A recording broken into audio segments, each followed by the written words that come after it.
ശംസുലമ പറഞ്ഞതുപോലെ സമസ്തക്കെതിരെ കളിച്ചാൽ ഔലിയാക്കളാണ് അറസ്റ്റ് ചെയ്യുക. സമസ്തയെ ശുദ്ധീകരിക്കാൻ വരുന്നവരോട്, സമസ്ത കേരള ജംഇയ്യത്തുൽ ഉലമയുടെ നേതാക്കളെ മാറ്റാൻ വരുന്നവരോട്, സമസ്ത പുരോഗതിപ്പെടണം എന്ന് പറയുന്നവരോട് ഇയാൾ പറഞ്ഞത് എന്താണ്?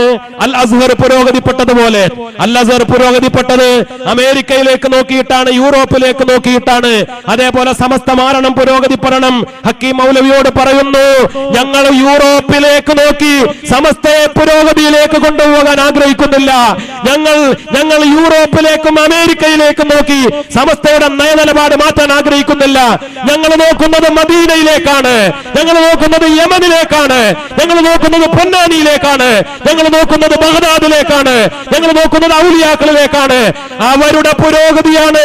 അതിന് നിങ്ങൾ യാഥാസ്ഥിതികളെ എന്ന് പറഞ്ഞാൽ, പഴഞ്ചൻ എന്ന് പറഞ്ഞാൽ പൂമാല പോലെ ഞങ്ങൾ ഏറ്റെടുത്തു ഈ പ്രസ്ഥാനത്തിന്റെ കൂടെയുണ്ടാകും.